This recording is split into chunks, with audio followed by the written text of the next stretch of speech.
'Cause you can't, you won't, and you don't stop. Or when you can't, you won't, and you don't stop. Now, the far more common, even interesting one is contributory negligence. That's where the plaintiff is also, negligent. But how do you show that they're negligent? Section 23 tells us. And what does Section 23 do? It says, look at Section 9. Let's have a look. Section 23.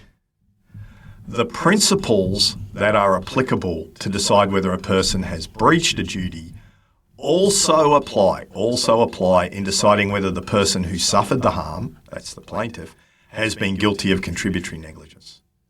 So what Section 23 says is look at Section 9 and apply that to the plaintiff. Okay. So you'd have to ask, was the risk foreseeable? Not like the act or omission that they've done that was a bit silly or careless. Was the risk foreseeable? Was the harm not insignificant? Was the risk of harm not insignificant? Would a reasonable person, this time in the position of the plaintiff, would they have taken precautions? Would they have done or not done something? If we answer yes, and again, whether they would have taken precautions, we've got to look at the probability, the seriousness of the harm, the burden of taking precautions, and the social utility activity. So taking all that into account, we come back and we say, yeah, they actually breached the standard that they should have taken, the care they should have taken when engaging in that activity. Bingo, contributory negligence via Section 23. Now, the final kind of area we're going to deal with is a common one in society, that a lot of things go wrong for people. They're injured when they're drunk or when they're high. So how does the law treat that? Well, Section 47 under the civil liability says is if you are intoxicated, you are contributory negligent. So it deems it unless you can show that it had nothing to do with it, okay? So let's have a look at Section 47.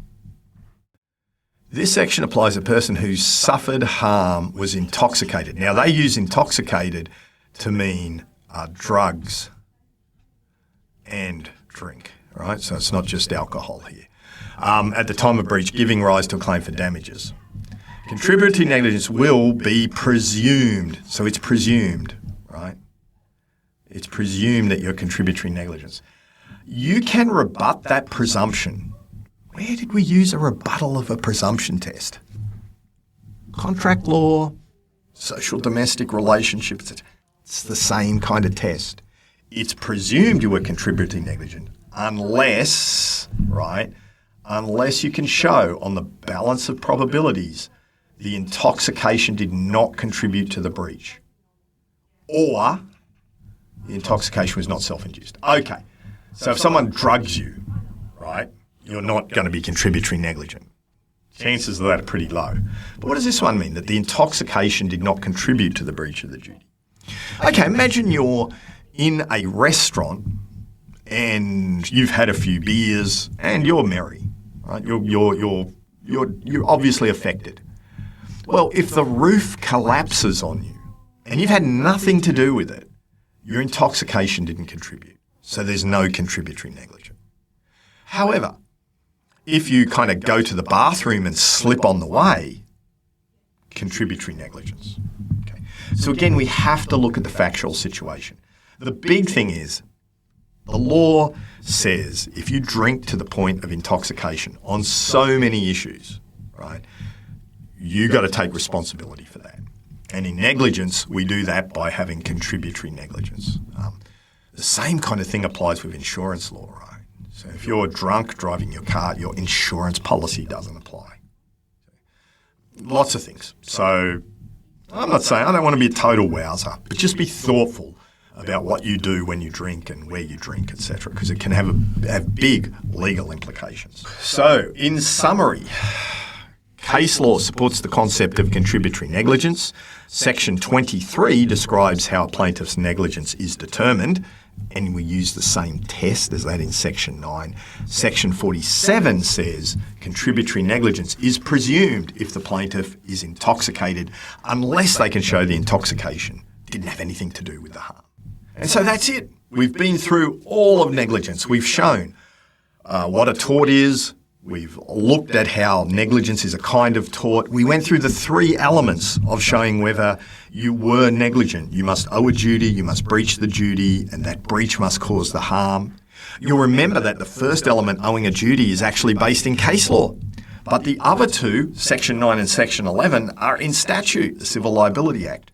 We then looked at the defences that are available. The voluntary assumption of risk, which is very hard to show, but very hard to show, which means that there is no liability of the defendant because the plaintiff voluntarily assumed that risk. And we also looked at the far more common area of contributory negligence, where both parties have done something wrong, right? And we learnt that what we need to do is to apply the same test in Section 9 to the plaintiff or the person injured in this case. And there's a special case for intoxication. So there we have it, negligence. Good luck.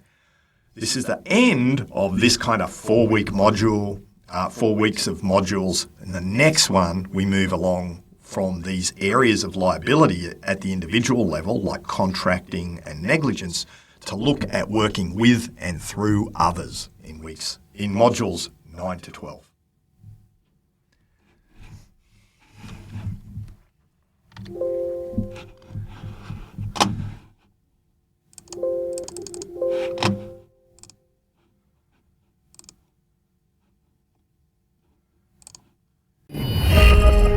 Thank you.